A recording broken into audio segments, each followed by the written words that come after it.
Bonjour toi, sens-toi libre et à l'aise pour écouter ce podcast qui t'accompagne dans toutes tes quêtes pour une vie plus alignée et plus heureuse.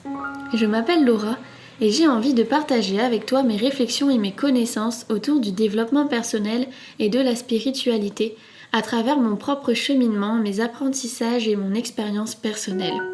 Le but est d'apprendre et de grandir ensemble, de se découvrir, de se comprendre et de se libérer, de se guérir, afin de cultiver son pouvoir intérieur. Je te propose alors de partir à la rencontre de qui tu es et de tout ce qui compose notre monde. Grâce à une approche bienveillante et en t'occupant de ton bien-être physique, émotionnel et mental, tu apprendras à accueillir la magie de la vie. Alors il est temps d'ouvrir grand.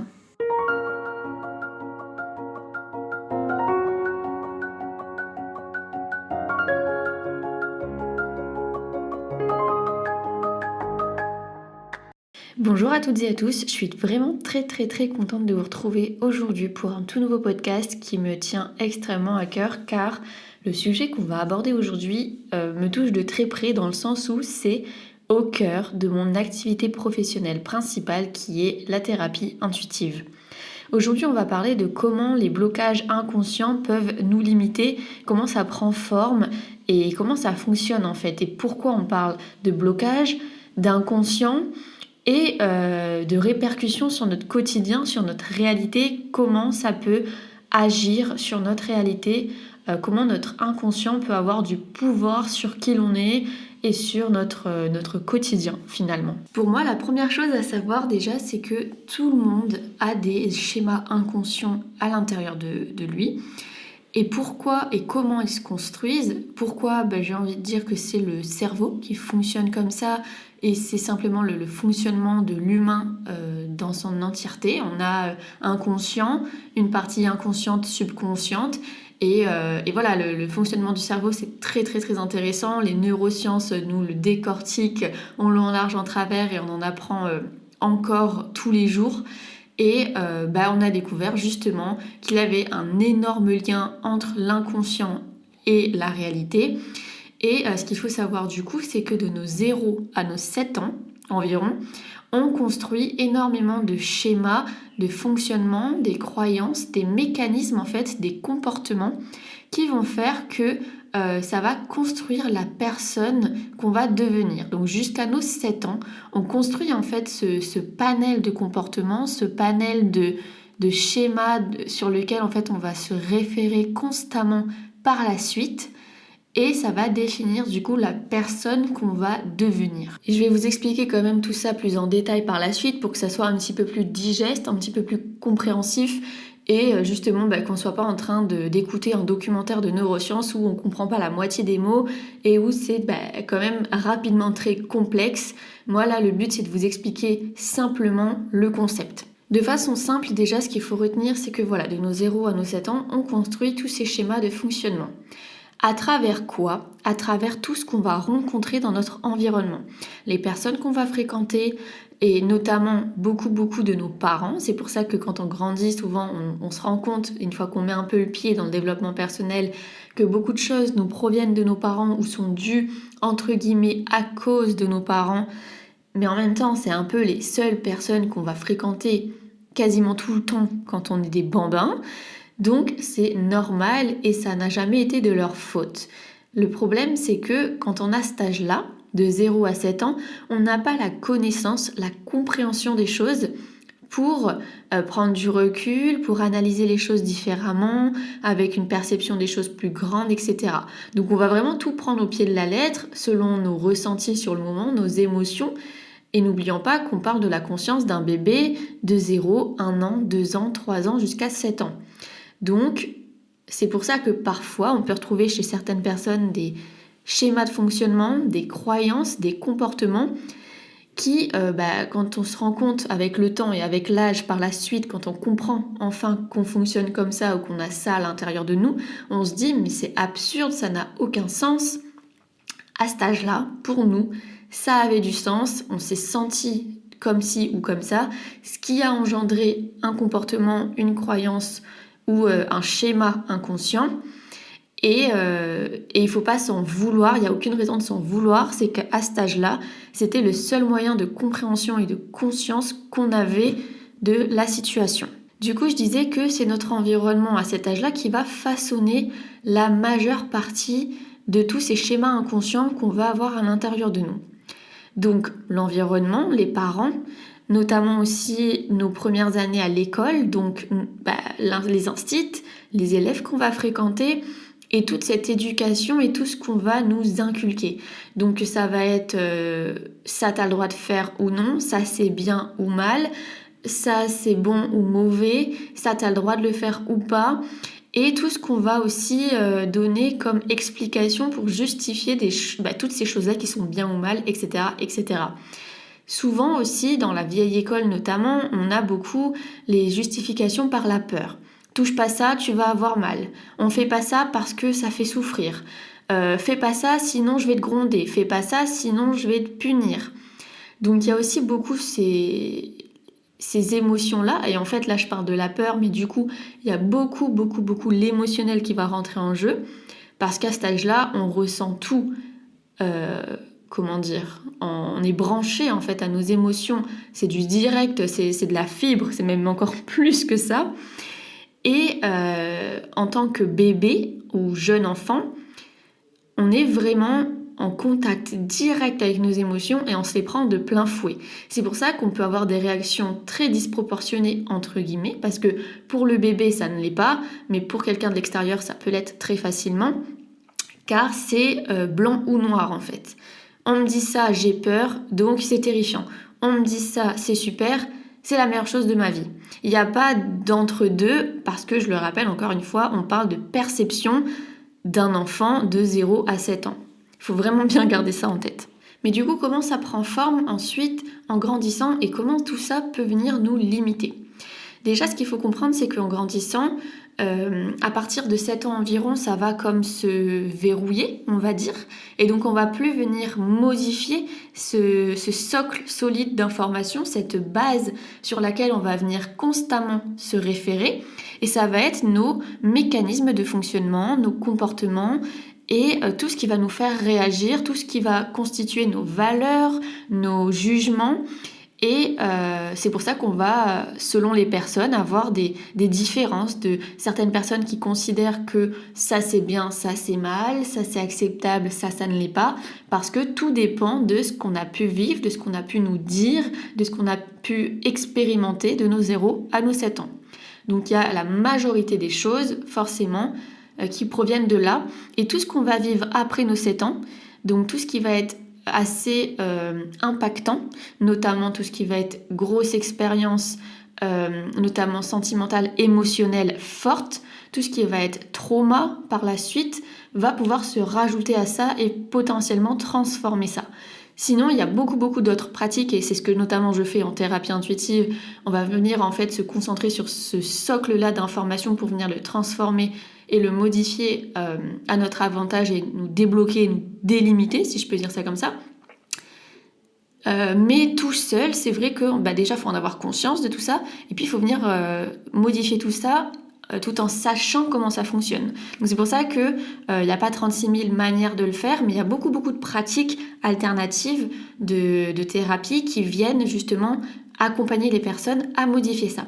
Donc je vais vous expliquer un petit peu comment ça prend forme et comment ça peut venir nous impacter au quotidien. Je vais vous donner plusieurs exemples concrets qui vont vous permettre de comprendre ça. Du coup, on va prendre l'histoire on va l'appeler Sophie.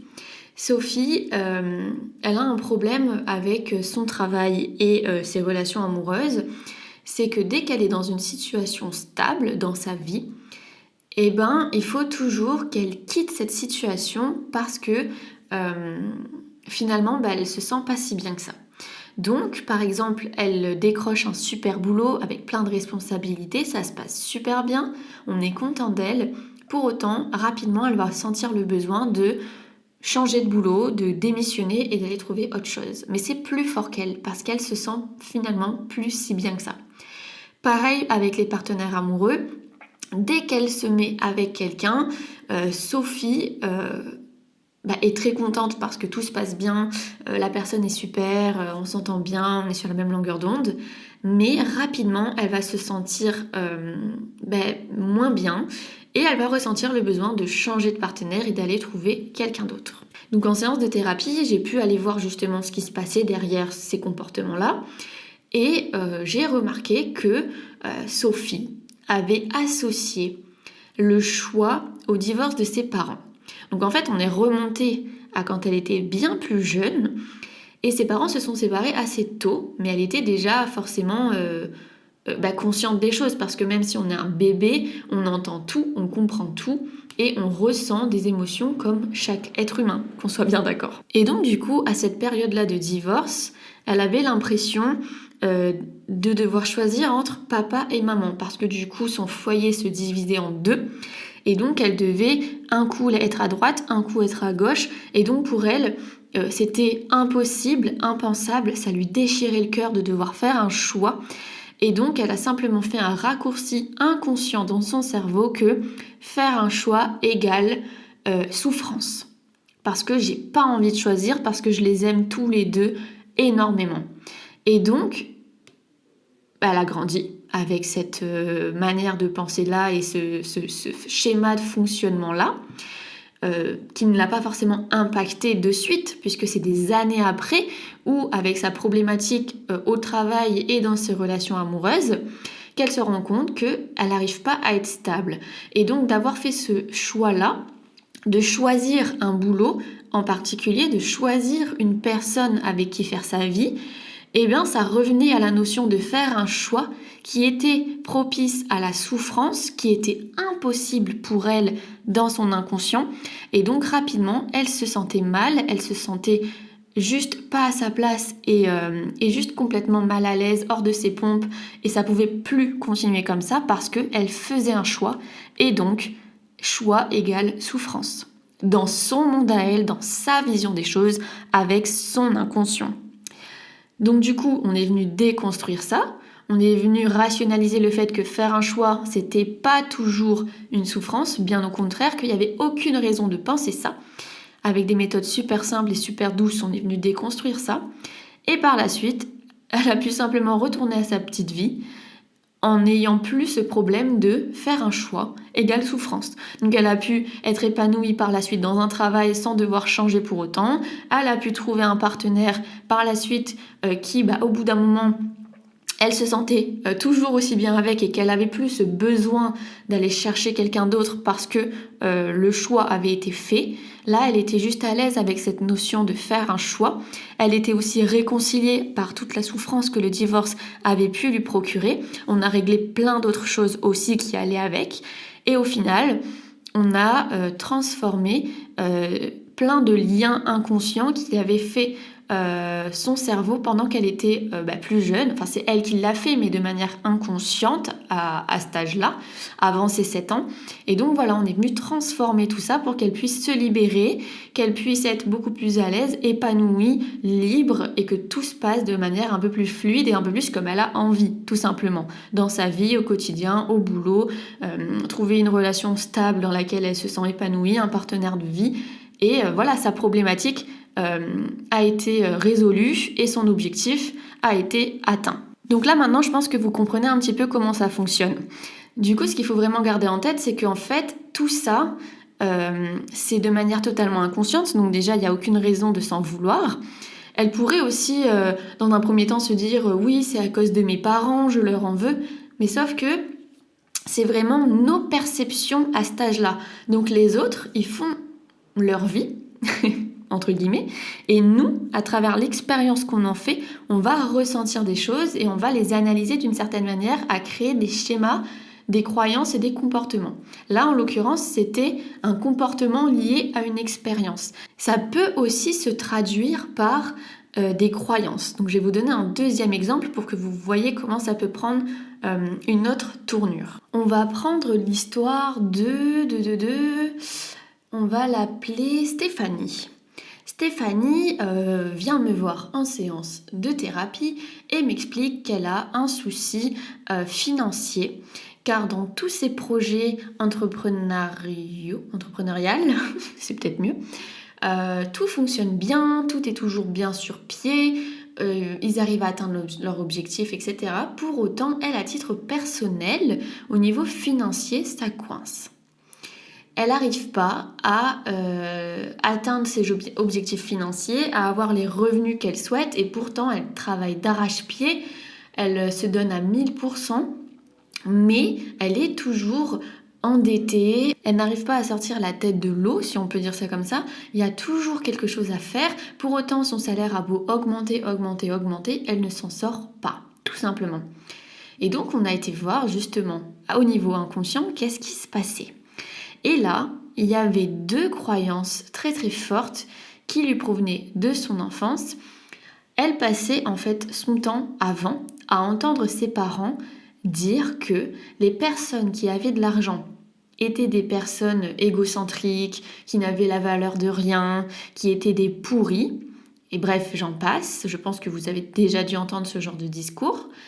Et la deuxième croyance, c'était que pour avoir de l'argent et pour réussir, il fallait travailler super dur et que ça se méritait et que de toute façon, c'était que le dur labeur qui payait.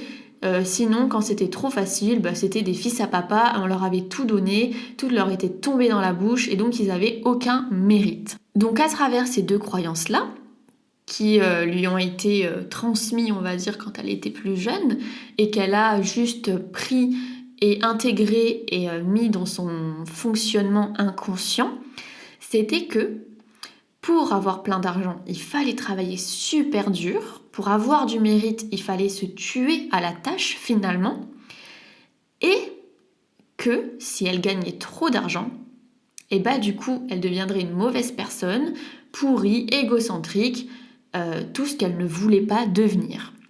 Donc comment voulez-vous qu'elle réussisse à gagner beaucoup d'argent sans se tuer à la tâche, sans crouler sous le travail et devenir la personne qu'elle a envie de devenir, c'est-à-dire ambitieuse, qui a du mérite, des valeurs, et puis simplement être la personne qu'elle était avec ses qualités et ses défauts, mais simplement avec juste plus d'argent sur son compte en banque, puisque si elle avait de cet argent-là en plus, elle deviendrait une pourrie, ce qu'elle n'a pas du tout envie de devenir.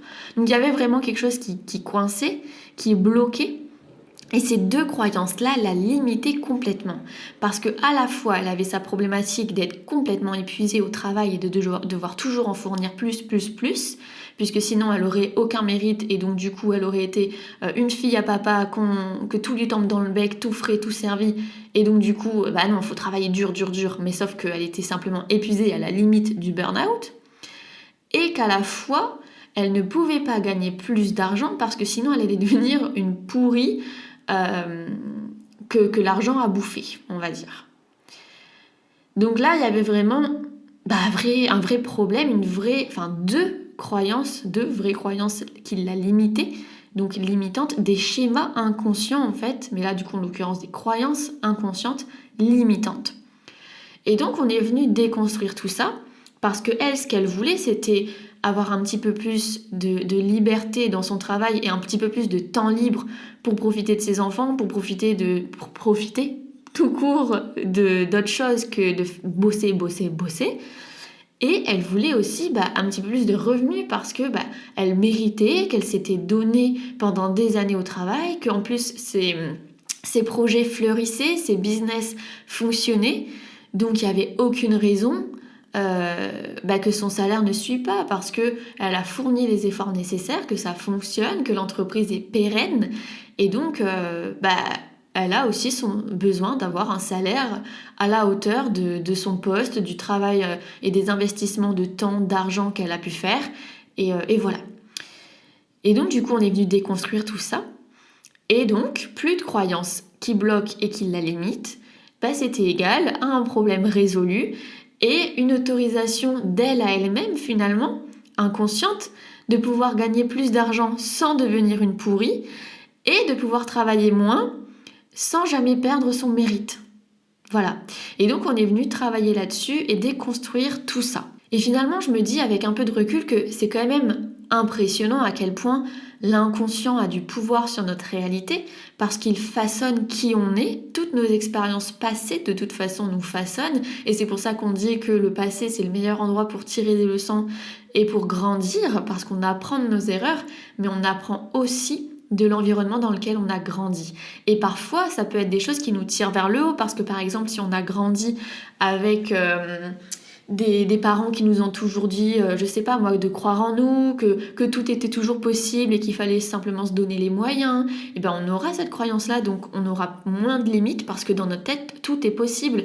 Et en fait, on peut autant avoir un inconscient qui nous tire vers le haut dans certaines situations, avec des croyances et des comportements bénéfiques, du moins qui vont nous permettre de tendre à ce qu'on veut. Et on peut aussi avoir beaucoup de schémas inconscients et de croyances qui nous limitent et qui nous bloquent et qui nous tirent vers le bas et vers ce qu'on veut pas. Donc c'est pour ça que c'est intéressant de venir s'observer, de venir voir comment on fonctionne et de venir remodeler notre inconscient à ce qu'on veut. Donc on est d'accord que c'est propre à chacun, parce que personne n'a la même éducation, le même environnement dans lequel il a grandi, même des mêmes enfants de la même fratrie n'ont pas forcément les mêmes schémas inconscients. On peut avoir des doublons chez les enfants parce que ils ont quand même grandi dans le même endroit avec les mêmes parents. Pour autant, c'est pas une obligation, parce qu'ils n'ont pas forcément eu les mêmes professeurs, les mêmes amis à l'école, et puis les parents n'ont pas forcément rencontré les mêmes problèmes avec les enfants, donc ils n'ont pas forcément dit les mêmes choses. Et chaque enfant a ses perceptions, ses émotions, ses réactions face aux événements. Donc 2 personnes peuvent réagir complètement différemment face à la même situation. Et puis finalement, c'est vraiment propre à chacun. Encore une fois, ça dépend aussi de chacun, parce qu'on n'a peut-être pas tous les mêmes envies dans la vie. Vous voyez, toutes les personnes qui viennent me voir en thérapie, elles n'ont pas du tout les mêmes objectifs, et il n'y a aucun jugement à avoir là-dessus, parce que c'est propre à chacun. Chacun veut des choses différentes dans la vie, et c'est pour ça que c'est intéressant de venir remodeler son inconscient, ses schémas de pensée, de fonctionnement, ses croyances, pour aller vers là où on a envie d'aller. Donc voilà, c'est vraiment propre à chacun. Et tout dépend de ce qu'on veut et d'où on provient. Voilà. Donc je vais m'arrêter là pour cet épisode-là. Si jamais ça vous a plu, n'hésitez pas à me dire en commentaire si ce type de sujet-là vous a plu, vous a parlé, vous a appris des choses. Je serais très curieuse de savoir, parce que j'ai énormément de choses à dire tout autour de cette sphère-là. Moi, c'est quelque chose qui me passionne énormément, donc voilà, j'espère vraiment que ça vous a plu. Si c'est le cas, vous pouvez aussi mettre un petit pouce en l'air sur YouTube et noter de 5 étoiles sur vos plateformes d'écoute, notamment sur Apple Podcast ou Spotify. Et je vous invite également à le partager à votre entourage si ça peut leur parler et leur plaire. Je vous dis à mardi prochain pour un tout nouveau podcast. Portez-vous bien. À mardi.